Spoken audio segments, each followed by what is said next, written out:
Hi, beautiful souls. Welcome back to my channel. And this is just a completely separate message to my beautiful angel guidance messages for you all this week. I thought I would come in here on a completely separate video just for a few minutes and give you my deepest gratitude and thanks for all of your love and your kindness, your outpouring of support and comfort with my dad passing on Friday morning last week. And as I put in my community post a couple of days ago, I thought long and hard about putting it up on social media. But of course, beautiful souls, this week, I really don't even know how this week is going to roll as yet. The plans at this stage are that my mother and father have both requested that when they pass, obviously my mum is still here, she'll be 93 in August, God love her. But they both wanted just a simple graveside service where my brothers are actually buried in Toowoomba. So there won't be the big hoo-ha and the big fanfare of a big church or cathedral farewell. That's not how our family rolls. We're very simple country people. But of course, it is a big trek back home, and I will have to spend, obviously, a couple of days with them.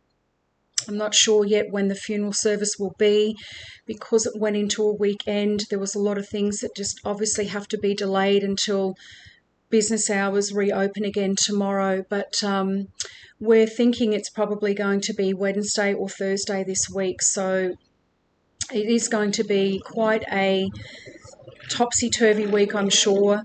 But everything is fine, beautiful souls. We're very much at peace that he passed peacefully in his sleep. I literally, as I put in my community post, said a little prayer. I was saying little prayers to God every single day for probably the last few days before he passed.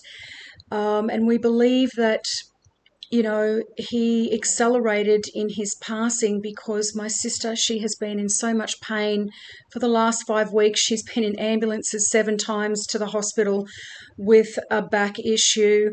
And look, again, won't go into too much details, but my sister is 62. I'm the baby at 51. And so there is a lot of resistance. As we know, beautiful souls, energy manifests into the body, untrapped, trapped emotions and trauma manifests into the body. The back is the past, the front is the present. The lower back is usually about finances and lack of support. Her finances are fine, but she has been the giver in the family. She has taken care of my parents.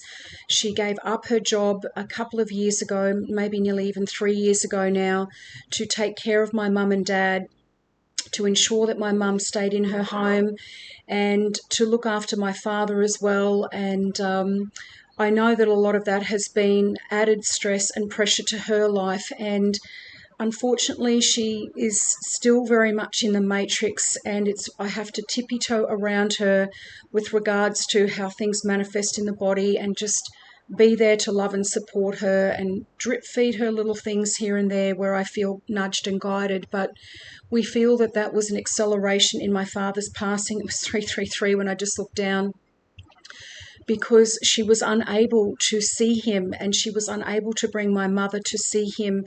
They were seeing him at least once or twice a week. And so he had that family interaction. He knew people loved him. And, look, stubborn old bugger.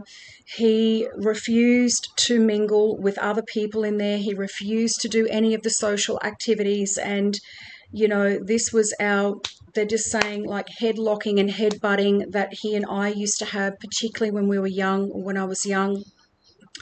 And for those of you that have my book, look, he was an asshole when I was a child. We had just a tumultuous, very chaotic and traumatic childhood. But as I always say to all of you, as we learn and we grow and we evolve, we understand that, most of the time they are just spewing out unresolved, trapped trauma from their own childhood or their own experiences, which was my father. And so I forgave him in my 20s. But again, there's layers of forgiveness, right? We can't just kind of forgive when there's been levels of trauma that we have experienced ourselves. But for the most part, I gave that back to God and the angels, and understood that he was simply living out the bitterness and resentfulness and the anger from his own childhood that he didn't experience. He had an alcoholic father. I never knew my grandfather. My grandmother, amazing, amazing, strong woman. I'm sure it's that German blood in the bloodline. But she lived to 98, was still in her own home. But she was beautiful, but it was just a very different time. They grew up through the war. So again, beautiful souls, all of these layers of collective trauma and emotion circulating as well. But we are fine. We are so happy that he passed peacefully. We are so happy that he was never in pain. There was nothing like that happening at all.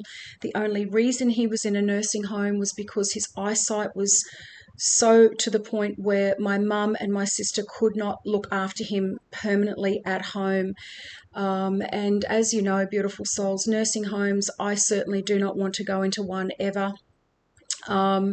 And, you know, I know that some of them do have a beautiful life in there, but again, my father just completely shut himself off.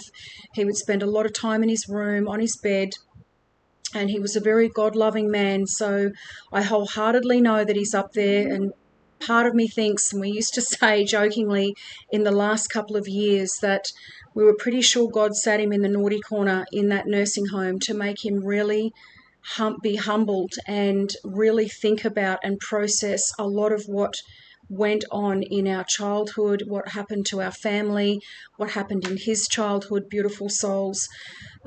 So when we have this understanding, the death of the physical vessel hits so much differently. And yes, I'm sure there will be tears next week, and it will be very emotional being back at my brother's graveside. Even though I know that they're around me, my brother has been visiting me only recently. It was 40 years since he passed on the 23rd of June. But, you know, it's still that trigger, right? That trigger, that core memory. And so I know that there will be tears, but for the most part, beautiful souls, we saw each other only a few times a year. My mother has been living independently of him for the last couple of years. So again, there wasn't that traumatic separation of 1 minute he's next to her in bed and the next minute he's not. So I think God and the angels and his divine plan worked it all this way. As we know, everything is always in divine order and everything happens at the divine set time. And so I just wanted to say thank you so much to each and every one of you. I will keep you updated. I will most likely be batching off a couple of videos for you all today because, as I said before, we do not know as the week progresses how quickly things may actually have to happen. And I was actually due to be working at the end of this coming week, Friday and Saturday. The Gold Coast International Marathon is on, and I was booked to work Friday from 8 a.m. to 8 p.m. and Saturday 10 till 4. So again, I don't even know whether I'm going to be able to come back for that or have to basically extract myself from that event entirely. It's just a lot of moving pieces right now. But to each and every one of you, I send you all my love and thank you so much for all of your support. But I will be back and I will be releasing videos, I'm pretty sure Monday and Tuesday, at least at this stage, and I will keep you updated. Sending you all so much love, beautiful souls, on this. It's a beautiful Sunday morning here, but you will receive this on Monday, hopefully along with another video with your angel guidance for the week. And as I said, I'm sending you all so much love. Go and appreciate each and every moment that you have. You know, as I write in my book, we all have an hourglass sitting above our head, and every single day we take a grain of sand out, or whatever that is for you, however you want to metaphorically think about these things. But again, life is short, beautiful souls. Appreciate every single moment that you have, the good and the bad, because none of us know the day, the time, and the hour that we are going to be called home as well. Sending you all so much love, and I'll see you in here for the videos. Bye for now.